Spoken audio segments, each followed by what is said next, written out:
Hello and welcome back to Property Insight. On today's video we're going to be talking about the new rules around the Section 21 and the Section 8 notices which are in place in the new Renters' Rights Bill, which will be affecting tenants and landlords alike.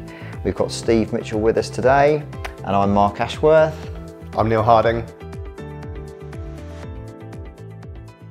The draft bill, Renters' Rights Bill, is out for reading at Parliament now, expected to be law sometime in the summer of 2025. So what we're about to discuss is not yet law. It could be edited, redrafted and changed. However, there's quite a bit of detail in there for us to get our teeth into, especially around abolishing Section 21, the long-awaited so-called no-fault evictions being abolished. This was a big part of Labour's manifesto they said that they're going to immediately abolish Section 21, no-fault evictions.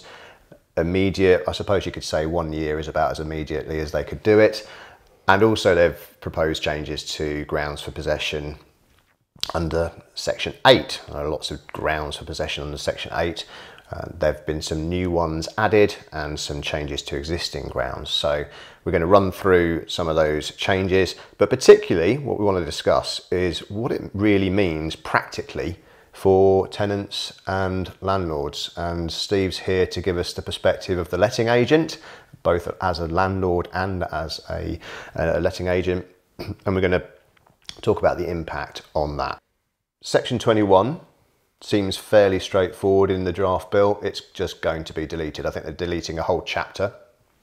Quite simply, you will not be able to issue a Section 21 notice. However, currently there will be Section 21 notices that have been issued. They're still valid and they will continue to be valid, and anything that's issued up until the law is changed will be valid. Section 8, that's changed in a number of ways. Serious rent arrears. Currently the rules are that 2 months worth of rent arrears means that you can issue a Section 8 for grounds of possession for serious rent arrears with a 2-week notice period before someone should vacate the property and before you could start legal proceedings should you have to. That period has changed, so the 2 months is going to become 3 months rent arrears and the 2 weeks notice becomes 4 weeks notice. So actually a fairly significant timeline shift there. And there are also some new grounds for possession that have been added. So interestingly, a landlord will be able to occupy the property if they want to live in it themselves. However, they do have to wait 12 months and a 4-month notice period, right, Steve? Right. Yeah. Okay. And another grounds for possession is if they want to sell the property. I mean, I think this whole change of removal of Section 21, which a lot of the rental pressure groups have long pressed for, personally, I think it's a good thing. When you get into property, you're providing someone with a home, and to have that sword of Damocles sort of hanging over your head is not a nice position to be in. Completely agree. We don't necessarily have that as property owners in our own homes. As long as we continue to pay the rent, then we are expected to continue to live in our homes. But if there was a law that said, for whatever reason, the banks didn't hit their profit margins, so they're going to call in the loan, how would we feel about that as a property owner? So I don't have an issue with, as a letting agent or as a landlord, an issue with the removal of Section 21, the no-fault eviction. Where I do have an issue as a landlord personally, and this is me with my landlord hat on, is the time that it takes to ask a customer stroke tenant to leave if things go wrong, because at the moment the courts are all backed up. The amount of time for a landlord to be able to regain possession of their property is significant. In some instances we're talking years as opposed to months, and in some instances we're talking 30, 40, 50,000 pounds worth of arrears, which is a significant amount of money. All the time the landlord still has to pay the mortgage and the ongoing costs and so forth. So I think the big issue is with the courts, and maybe we'll talk about the courts either in this video or maybe in a later video.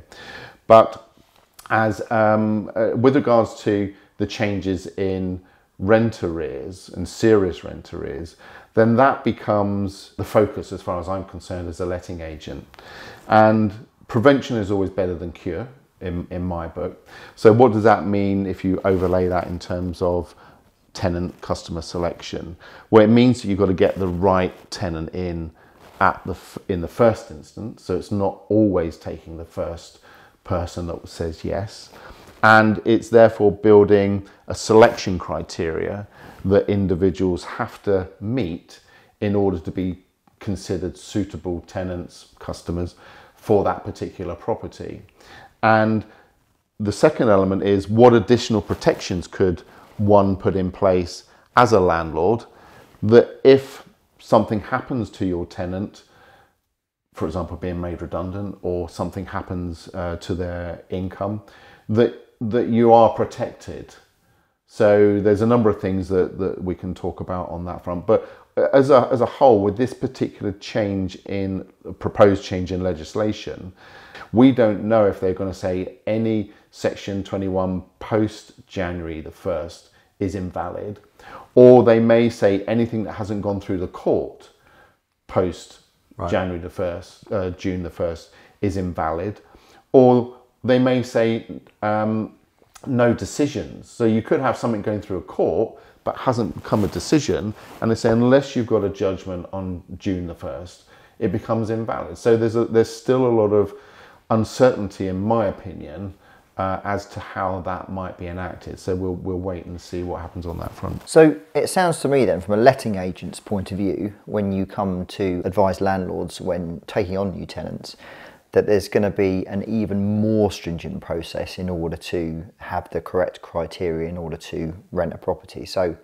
it's going to make this, even though it sounds on the face of it, it's going to be better for tenants, it sounds like it could actually be more difficult for tenants to actually rent properties because of all the criteria that landlords are going to demand, and indeed letting agents aren't, because letting agents aren't going to want to be having to deal with not having rent coming in. Yeah, and this sort of, there's a juxtaposition in the sense that there's another bit of legislation that says you can't discriminate against families, people with animals, things of that, housing benefit, you can't discriminate. So if you've got, let's just create a fictional scenario. So you've got a house, it's £1,000 a month, you've got 3 potential applicants, you've got a young professional couple on good salaries, and in terms of their careers it's stable. You've got a family of 4 who dad's working potentially, or mum's working, doesn't make a difference, but the second parent is receiving some benefits, and you've got a family of 3 who are all on for universal credit. How do you select the right tenant to go into the property without falling foul of discriminatory laws, without potentially putting as a landlord, your income at risk if there's a potential of non-payment? So it is going to become more challenging, and that's what landlords and letting agents are going to have to navigate. So my understanding is that it's more to do with how you advertise the property in terms of discrimination. So you mustn't ask or dictate in that advertising whether or not you accept housing benefit tenants or not, for example.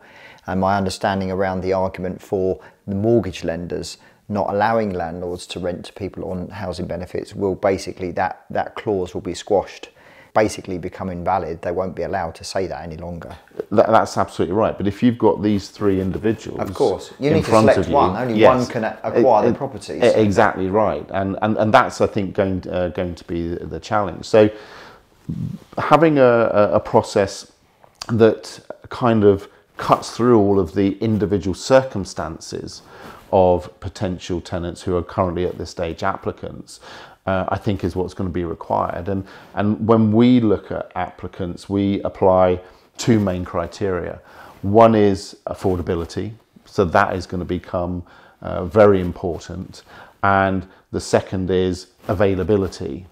So that will get us so far, but from the landlord perspective, I don't think it goes far enough, because certainly, let's just say, for example, that in this instance, the family on housing benefit meets all the criteria, and let's say, for example, we go with that potential applicant. So they then move into the property. They then continue to pay the rent on an ongoing basis, no problem. But unfortunately, because of the change in circumstances of one of the parents, their benefits are cut. So now how are they going to be able to make that potential shortfall? And this is where potentially insurance products are going to have to come in, or guarantors are going to be more of a prevalence. So therefore, one of the criteria that you might want to think about, which I don't think is discriminatory, is can the individuals get guarantors? And when you get a guarantor, there's two important things that you have to consider. One is you have to reference them. Well, actually three. One is you have to reference them to make sure that they are suitable guarantors. The next is that once they are proven to be suitable guarantors, you need what's called a deed of guarantee, because that's the legal document that actually makes the guarantor responsible for any debts, shortfalls, arrears that the people that they're guaranteeing for. If you don't have that, then trying to take someone to court without a legal document that says that they are a guarantor is very challenging. And the third one is that you have to prove, in my book, that the guarantor that signed the document is actually the person. So what we now do is get copies of passports or driving license to prove that the signature on the deed of guarantee is the same as on the passport. So again, it becomes more focused on the detail, as opposed to maybe today, where maybe some of these things aren't so important. In my book, they are. And in some instances, the letting agents get guarantors, but don't actually put the deed of guarantee in place. So that makes the guarantor toothless. For landlords out there, if you have guarantors, certainly ask your letting agent when they create the tenancy document, is the deed of guarantee contained within the tenancy document, or is it a separate document? So either is good, as long as you've got the deed of guarantee. Interesting stuff. So I think that just about wraps this up on this particular topic. So we do hope that you found that insightful. Please catch up with us on this series with Steve, and we'll see you on the next one.